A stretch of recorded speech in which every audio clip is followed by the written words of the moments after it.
Bonjour à toi cher spectateur, et oui, après une longue absence, on est de retour et on parle de peut-être l'un des événements de l'année 2017, puisque maintenant tous les 2 ans nous allons avoir un événement de cinéma fantastique et non pas de science-fiction. Star Wars épisode 8, Les Derniers Jedi, ou The Last Jedi, réalisé par Rian Johnson. L'histoire, alors je vais simplement me résumer au scrolling d'introduction du film. Le Dernier Ordre règne sur la galaxie. Seule la princesse Leia essaye d'organiser une résistance contre Snoke, qui veut absolument mettre la main mise, notamment sur la résistance et sur la galaxie. Et Leia est persuadée que Luke va revenir lui filer un coup de main. Et donc c'est dans ce contexte-là qu'ils vont devoir fuir la planète sur laquelle ils étaient installés dans l'épisode 7 pour essayer de trouver un autre endroit où se réfugier. On va rien dire de plus. Rien de plus. Qu'est-ce que tu en penses? Je crois que le film est très très dense, il apporte beaucoup de choses. Et il faut pas en dire trop. Il faut pas en dire trop, mais Il s'en passe des choses dans ce film. c'est mieux que le 7. François Xavier, Oui, comment vas-tu? très bien et toi? Bah écoute, très bien. Donc François Xavier qui bosse à la boutique à plein rêve, que vous connaissez peut-être si vous vous souvenez des quelques vidéos qu'on avait fait avec Anne-Lille là-bas. Magasin donc de comic books et de produits dérivés. Grand fan de pop culture, de Star Wars et de Marvel également. Plus d'ici. Plus Plus d'ici. C'est vrai, plus d'ici. Pour la postérité, moi je suis d'ici Comics. Euh, c'est toujours compliqué d'aborder Star Wars. Donc, 2 ans après l'épisode 7 et 1 an après Rogue One, on retrouve Rey et Poe, ainsi que Finn, dans un épisode qui avait beaucoup de poids sur les épaules, parce qu'au-delà de succéder à l'épisode 7, c'était l'épisode qui était, entre guillemets, vu par certains comme la dernière chance de Disney de prouver qu'ils étaient capables d'apporter de la nouveauté à l'univers de George Lucas, parce que beaucoup ont reproché à l'épisode 7 de ne pas être neuf, et même avec Jimmy à l'époque, on avait dit que c'était le meilleur fan-film de Star Wars, ce qui n'est pas anecdotique au final. Et pour le coup, cet épisode avait de sacrés poids sur les épaules, et c'est à ce moment-là que je me tourne vers toi, FX, et que je te demande ce que tu as pensé de cet épisode 8. Alors, moi j'aimerais bien retourner sur les attentes à la base, parce que c'est très amusant, c'est l'effet Star Wars. C'est-à-dire qu'après l'épisode 7, pour tout ce qui est épisode canonique avec un chiffre, Rogue One m'avait beaucoup plu, mais je me disais pour tous les épisodes avec un chiffre, comme l'épisode 7, ce qu'il avait entamé, on allait vers quelque chose d'assez classique et plat, pas de prise de risque, parce que pour pas étraîner en fait Star Wars pour Disney. Et du coup, j'avais pas spécialement d'attente. Et là, depuis le début de la semaine, mécaniquement, j'ai envie de dire, mécaniquement, d'ailleurs, je ne sais même pas pourquoi, parce que pendant un an, j'ai regardé le premier trailer la semaine dernière, tu vois, donc c'est dire si, à part le porg qu'on m'a mis de tous les côtés, mais mis à part ça, aucune envie. Et d'un coup, mécaniquement, un nouveau Star Wars, des nouveaux combats au sabre laser, des batailles spatiales, des plans avec un scrolling. Non, voilà, la magie a opéré, et depuis 3 jours, je me dis, oh, mercredi soir, il y a un nouveau Star Wars quand même. Et comme je disais tout à l'heure, c'est beaucoup mieux que le 7. Je sais pas si je pourrais dire si j'ai adoré ou pas. C'est bon, on arrête la chronique, c'est meilleur que le 7. Merci beaucoup. Donc voilà, dans vos têtes, maintenant, Rian Johnson, meilleur que ce pour J.J. Abrams. Non, ça c'est dur. Mais c'est un film qui en fait, je lui trouve plus que je ne l'aime, tu vois. Je lui trouve des mérites, ce qui est peut-être mieux. Dans le sens où je lui trouve des qualités comme il ose. Et ça, je pense, c'est un peu le mantra du film. Il ose. Beaucoup de choses, tout le temps. Et quand on s'attend à quelque chose, il va se passer autre chose en fait. Il va nous surprendre. C'est un film qui veut nous surprendre à tous les coups et il y arrive relativement bien. Ça c'est clair. Ça c'est clair. Mais je reste là-dessus comme sur toi. C'est mieux que l'épisode 7, même moi si j'aime beaucoup l'épisode 7, j'ai préféré Rogue One. Mais je trouve que là, dans cet épisode 8, tu l'as dit, le mot qui le définit le mieux, c'est surprenant. Je le savais en entrant dans la salle et j'en suis convaincu en sortant de la salle. C'est un film qui est surprenant, qui ne va jamais dans la direction dans laquelle on l'attend, qui est intelligent, qui est fin, qui a des bien meilleurs clins d'œil au précédent volet que l'épisode 7, qui clairement était un gros bulldozer là-dessus. C'est un film qui est beaucoup plus subtil, qui est beaucoup plus clair dans ses intentions et qui surtout a une ambition démentielle qui en devient un défaut. Tellement il a de l'ambition ce film. Il cherche tellement à vouloir apporter de la nouveauté à l'univers Star Wars suite au déferlement de haine envers le fait que l'épisode 7 n'était pas du tout neuf, que du coup, il veut constamment, Rian Johnson, apporter de la nouveauté à cet épisode. C'est à la fois une grande qualité, mais là, je pense que c'est le moment où on le voit que c'est un gros défaut également, de vouloir en apporter trop à un film. Est-ce qu'il a apporté trop? Moi, ce qui m'a, entre guillemets, pas dérangé, mais vraiment surpris, et peut-être sur le moment un poil dérangé, peut-être que le fan, tu sais, le fan qui aime bien ses petites habitudes, qui aime bien ses troopers Qui aime avec bien le bon dorloter. casque, tu vois, qui aime bien se dire, ah, c'est comme à la maison, c'est comme la vieille trilogie. Là, il y a je trouve le changement organique, déjà. C'est-à-dire que le jeu, le film, fait son propre jeu, essaye d'inventer ses propres règles. Oui, les mots que je dis un peu au hasard, je finis par faire des phrases avec. Invente ses propres règles, modifie les règles des films précédents. Alors, ce n'est pas un spoiler, mais la force, ça n'a jamais marché comme ça dans les films. Dans les bouquins, on peut en causer, il se passe des choses, très bien, mais dans les films, et surtout, ce qui est très intéressant, si on prend les comics qu'ont fait Marvel, c'est depuis qu'ils ont la licence, c'est-à-dire depuis 3 ans, 4 ans qu'ils font du comics mensuel, ils ont toujours montré la force, comme dans la trilogie et dans la prélogie. Et là, l'épisode 7 faisait plus ou moins toujours la même chose, projection de force, machin. C'est ça. Là, ils font des trucs avec la force. Waouh! Là, c'est... Et c'est ce qui induit des surprises, mais alors du coup, on est là au moment où on se dit, attendez, excusez-moi, je rouvre ma Bible de Star Wars, c'est pas comme ça que ça marche, la force. Au final, c'est pas plus mal, je trouve que je trouve ce mérite, au moins, il tente. Il tente, il a de l'ambition. Ah oui, ça c'est clair. Beaucoup d'ambition, un peu trop. Moi, tu vois, c'est pas là-dessus que je reprocherais d'avoir beaucoup trop d'ambition. C'est dans son... Il essaye d'avoir un mini-discours politique. Le 7 n'essayait aucun discours politique. Hein. On est d'accord pour dire que le 7, c'était un... Pour moi, il parle de fanfiction. Moi, je serais même un petit peu plus dur. C'est un excellent produit dérivé. Hein, pour vous vendre de nouvelles figurines, peluches et ce que vous voulez.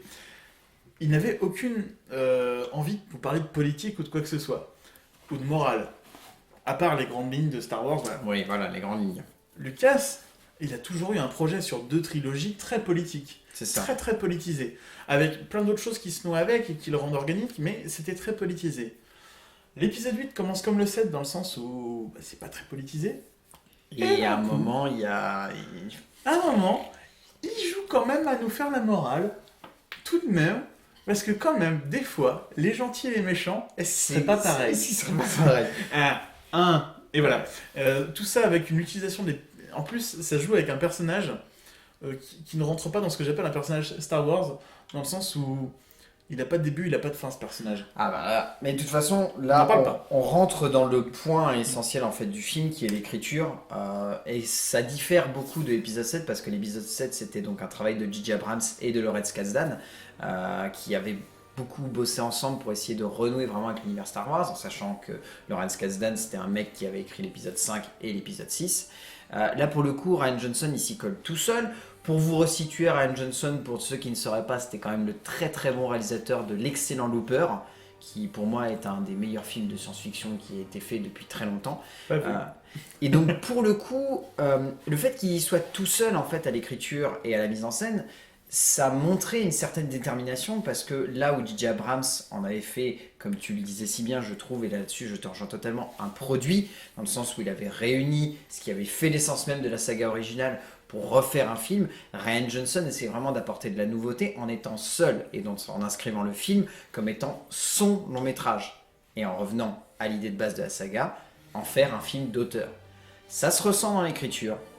Je trouve notamment dans le travail qu'il y a autour des personnages. Dans ce qui est des personnages en eux-mêmes, il n'y a pas forcément de gros développements qui sont faits, et là-dessus, je trouve le film un petit peu bancal. Moi, je trouve qu'il n'y a pas beaucoup de développement quand même. Il y en a un petit peu, mais c'est pas aussi fort que ce qu'on a pu voir dans les autres films. Moi, par contre, ce que je trouve qui est très fort, c'est la manière de créer du lien entre les personnages. La manière avec laquelle l'idée d'enterrer le passé et va lier chacun des héros, la manière avec laquelle chacune des situations va faire que ces personnages vont évoluer, mais vont être incapables d'évoluer sans une avancée d'un autre. En fait, c'est ça qui m'a vraiment captivé dans le film, c'est que je trouve que Johnson, il a envie de montrer, et c'était déjà présent dans ses 2 précédents films, que les personnages sont liés, et que c'est en étant liés qu'ils vont évoluer, et pas seuls chacun dans leur coin. Oh là là, t'as dit tellement de choses intéressantes, je voudrais réagir à tout. J'ai déjà perdu le début en fait. Par rapport aux personnages, c'est vrai qu'ils évoluent beaucoup en concert. C'est-à-dire que il y a des parallèles qui se font, il y a des personnages qui voient qui entre guillemets évoluent les uns par rapport aux autres, sans qu'il y ait de relation amoureuse, ce qui est très intéressant parce que Star Wars avait du mal à pas tomber dans cette écueil dans les précédentes trilogies. Une petite, mais c'est très léger. Alors qu'on n'a pas vu venir. Hein. C'est très léger. Il y en a plusieurs que j'ai pas vu venir. Mais pour le coup, moi je trouve que justement, une fois qu'on sort de cette dynamique, que j'ai presque envie de dire de duo, parce que c'est souvent des duos qui évoluent ensemble. Ou des triangles. Snoke, Ren, Ouais, Rey. mais Snoke, on en a déjà parlé, c'est un Snoke. Sans trop en dire, ceux qui s'attendent à avoir des réponses sur des éléments entre guillemets extrêmement obscurs de l'épisode 7, On vous a teasé des choses. voilà, vous allez être déçus. Ceux qui attendent beaucoup de réponses ne vont pas en avoir beaucoup dans ce film.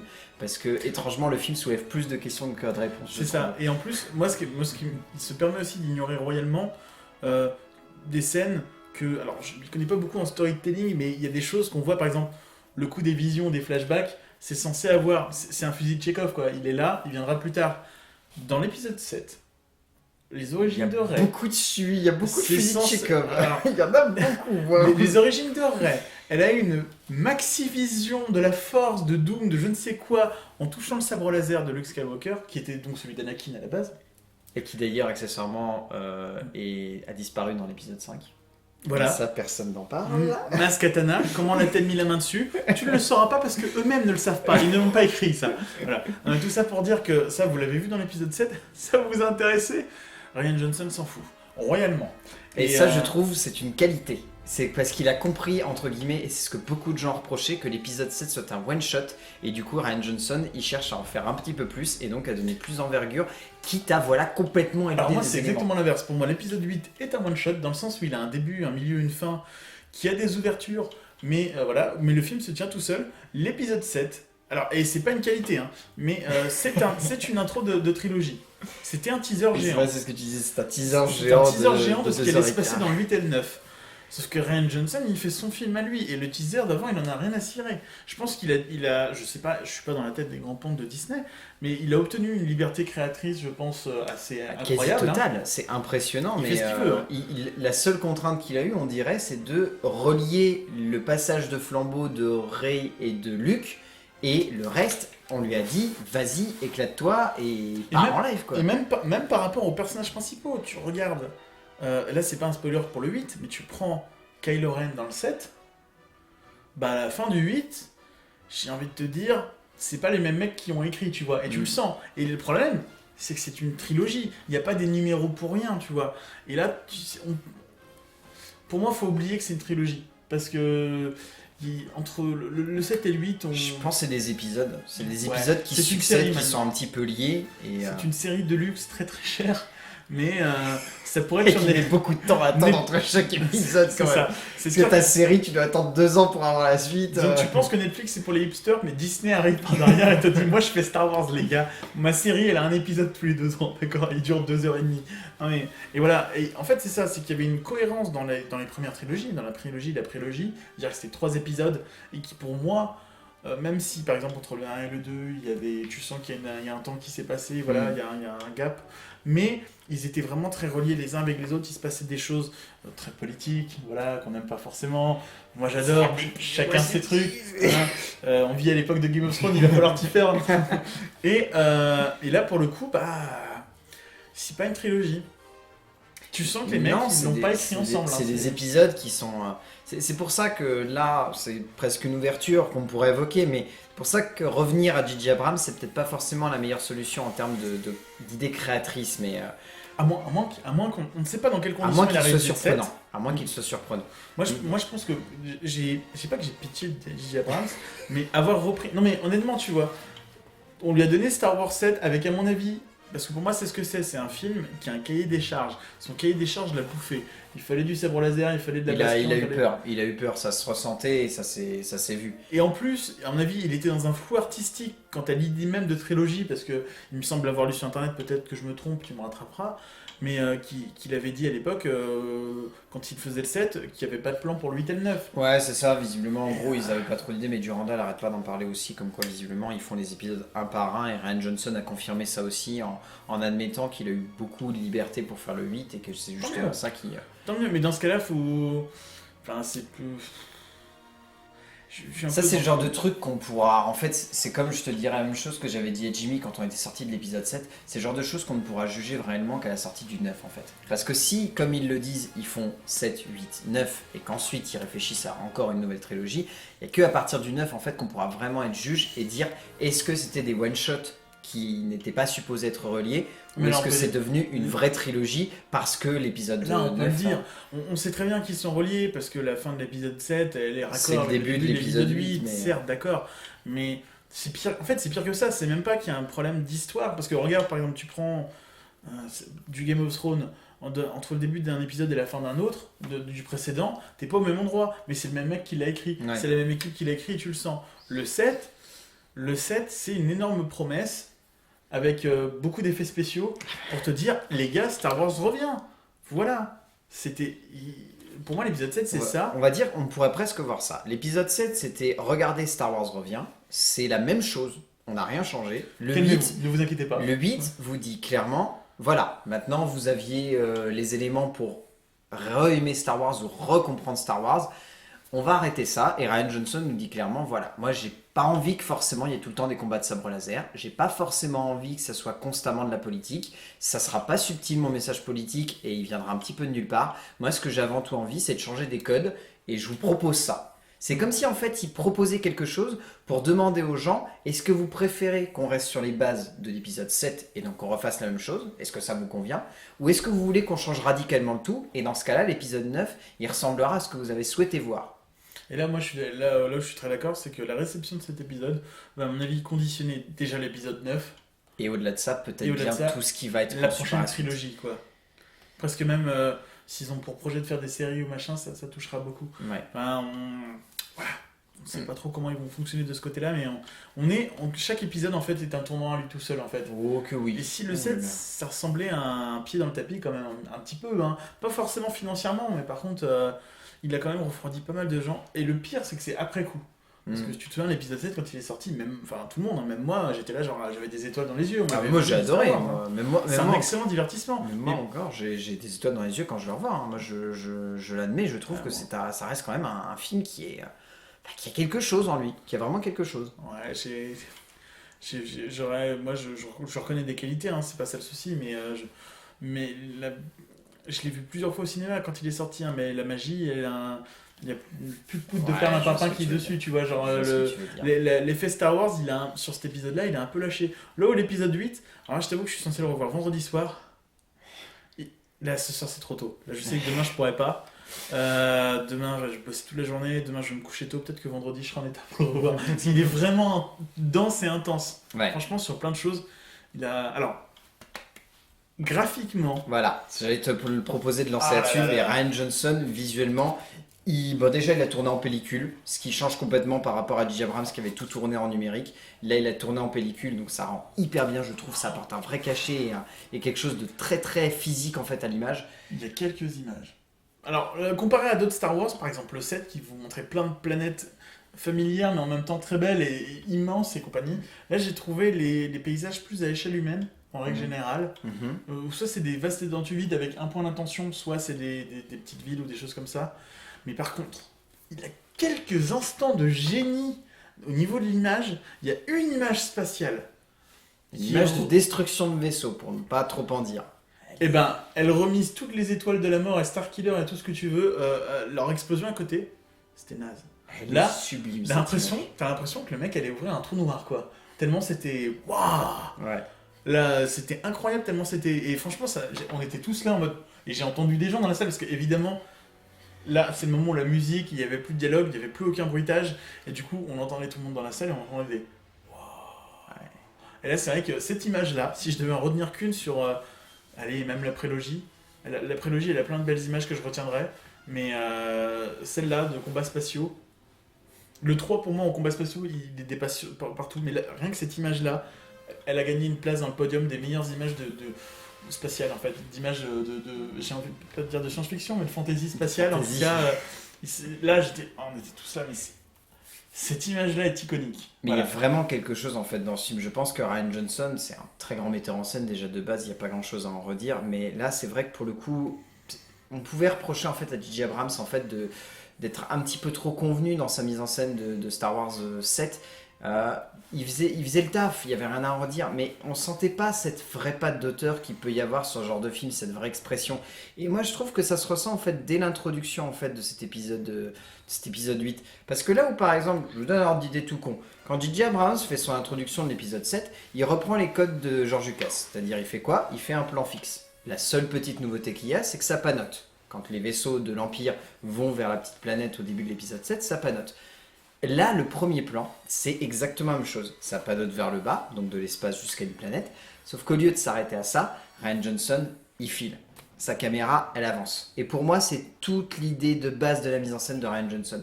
C'est que constamment, il passe son temps à dire aux spectateurs, moi je veux pas faire comme George Lucas et J.J. Abrams. J'ai envie de mettre du mouvement, j'ai envie que mes plans ils soient iconiques, j'ai envie que mes personnages ils soient forts, ils aient une intensité, ils aient quelque chose de vif. Et du coup, il y a plein de plans que je retiens comme ça. Il y a le plan que tu as dit qui est sublime.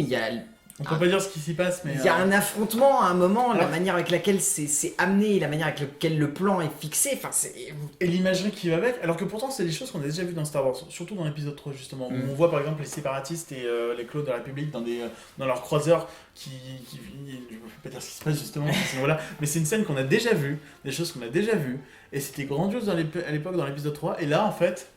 J'ai l'impression qu'il m'a fait du Kubrick pendant quelques secondes. Ah non, mais il y a des plans qui sont vraiment impressionnants dans ce film. Et ça donne vraiment la sensation en fait que si un auteur s'investit à ce point-là dans un univers qui a déjà été investi par un mec puis un autre, et ben il peut quand même lui donner quelque chose.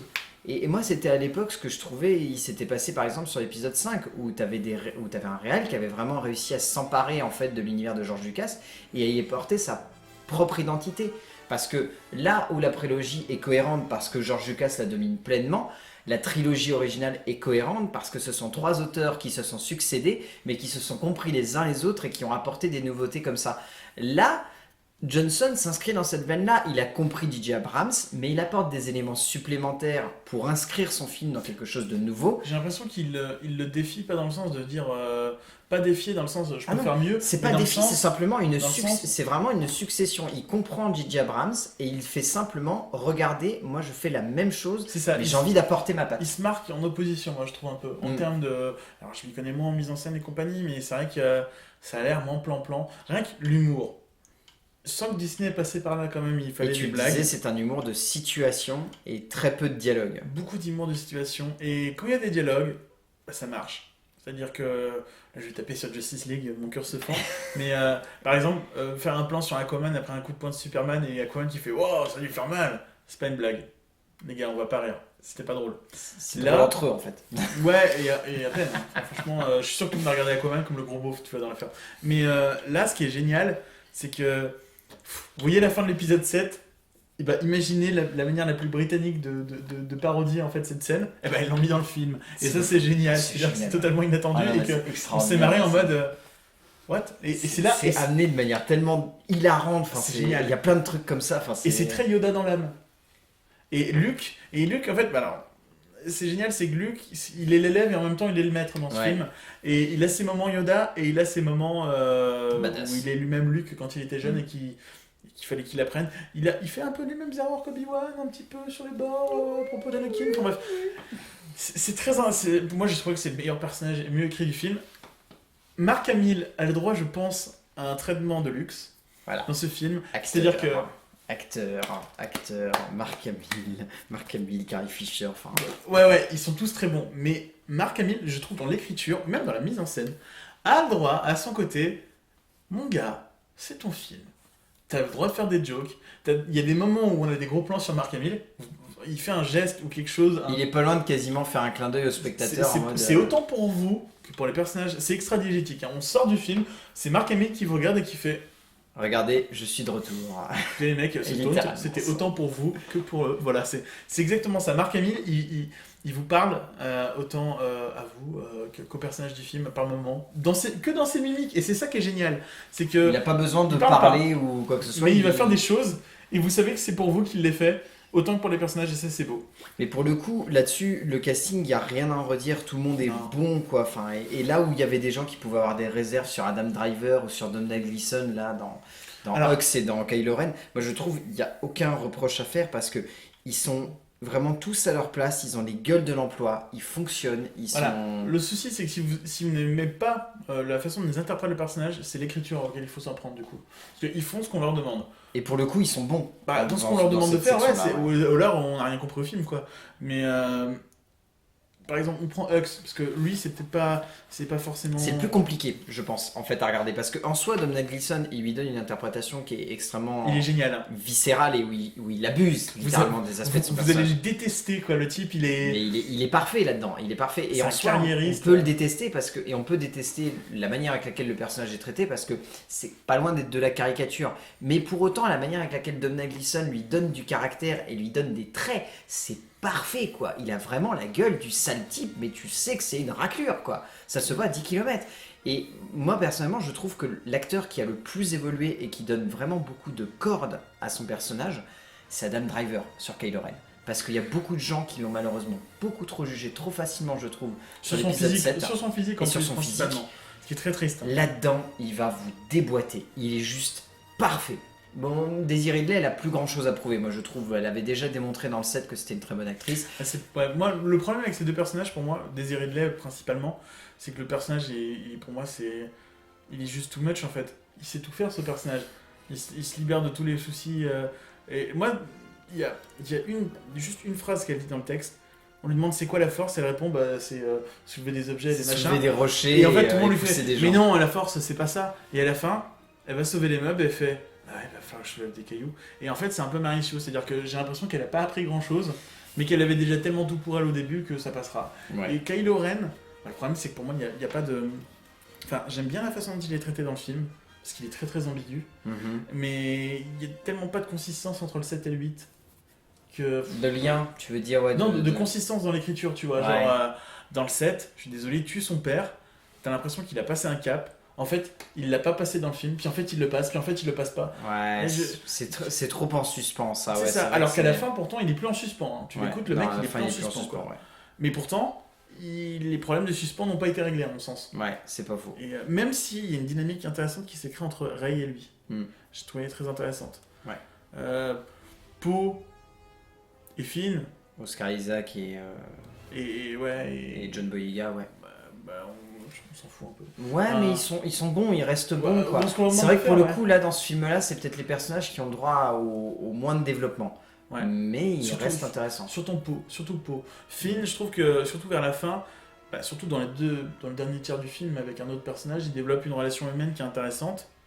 Et qui, du coup, enfin, vous vous souvenez comment, à la fin de l'épisode 7, ce qui se passe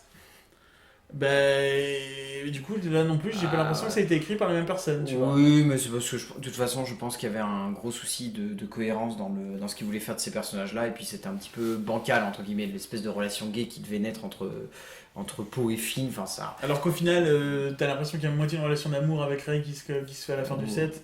Ouais, Enfin, et bah, c'est étrange, dirons-nous, c'est étrange ça, c'est Voilà. un point étrange. c'était un teaser énorme. Le problème, c'est qu'ils savaient pas ce qu'ils disaient non plus, à mon avis, de ce côté-là. C'était pas écrit, C'est bien ils avaient possible. pas un plan pour. Ils avaient pas de plan, quoi. Et du coup, les personnages, ils. Voilà, pour moi, tu vois, par exemple, Poe. Non, pas Poe, Finn. Du coup, j'ai confondu. Tu vois, c'est de dire si pour moi les personnages sont moins impactants que dans le premier. Hein, tu vois. C'est que j'arrive à les confondre. Finn, il est censé développer une relation avec Rey. Il est un peu dans le coma parce qu'il s'est un peu interposé pour pas que la meuf elle meure, tu vois.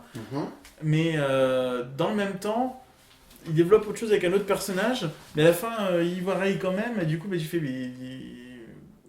vous êtes pas d'accord avec vous-même, quoi. Enfin, Ouais.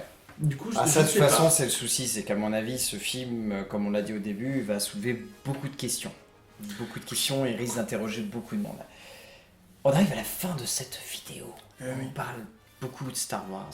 Et du coup, je vais me tourner vers toi, FX, et te demander ce que tu en gardes en fait de cet épisode 8, et au-delà de ça, ce que tu attends de l'épisode 9 potentiellement.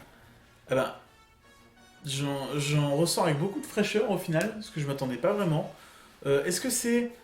Pour moi, les très grandes heures de Star Wars sont peut-être, malheureusement pas, hein, sont derrière elles. C'est-à-dire pour moi, la trilogie et la prélogie je pense, sont la moelle épinière si tu veux, de Star Wars, et que maintenant, voilà, ça reste des bons films. Hein. Ce sera pour moi jamais plus la même chose. Peut-être parce que si c'est générationnel, hein, mais ma génération, pour moi, ça, ouais. elle a vécu dans l'héritage de la première trilogie. La prélogie, c'est mon enfance. Bon, bah, voilà. Donc du coup, j'en attendais pas grand chose. Je ressors étonnamment surpris en bien. C'était un bon film, c'était même un bon Star Wars, on peut le dire. C'était vraiment pas mal. Et du coup pour le 9, je n'ai pas d'attente, comme ça ne pourra que me surprendre en bien. Et je pense que c'est la meilleure manière d'aborder, un peu comme quand on aborde Bilbo le Hobbit à une époque, comparé au Seigneur des Anneaux. Fallait pas y aller en se disant ça va être la même chose. Parce que comme ça, voilà. Là c'est pareil, j'ai eu une dose de Star Wars qui me semble un peu moins coupée à autre chose que l'épisode 7. Et c'est bien, c'est déjà bien, je suis content. C'est un bon épisode 8. Je t'appuie complètement là-dessus, moi je suis très content de cet épisode 8, genre j'en ressors vraiment emballé, genre vraiment en me disant qu'il y a beaucoup de choses, il y a plein de promesses, peut-être un peu trop, mais il y en a tellement qu'on en ressort vraiment avec l'envie d'en rebouffer et de re-regarder ce film, de chercher à le comprendre, parce que je pense que c'est le genre de film où il y a beaucoup de réflexions et où il y a beaucoup de choses sur lesquelles on peut réfléchir, sur les personnages, sur leurs rapports les uns entre les autres. Mais au-delà de ça, c'est un film qui est dirigé, je pense, et c'est ça surtout que je vais garder, c'est dirigé par un mec qui y croit, qui en veut, qui comprend l'univers, et qui, au-delà de le comprendre, l'aime et a envie qu'il évolue avec son temps. Et n'est pas paralysé par la peur ou des obligations. C'est ça, voilà. Contrairement à J.J. Abrams, mais peut-être qu'il se rattrapera, on ne sait jamais. Merci FX d'avoir participé à cette petite vidéo. Merci à toi. Au plaisir de te revoir bientôt. Je ne dis pas, mais FX, il a participé à une petite vidéo qui sortira à côté et vous le reverrez prochainement. Et peut-être qu'il reviendra d'ailleurs pour parler d'autres films. Pourquoi pas. Comme d'habitude, on va vous dire d'aller voir des films, parce que c'est bien d'aller voir des films, surtout quand c'est des sagas et qu'on les aime plus que tout. Et on se retrouvera pour parler de films, évidemment. A plus. Au revoir.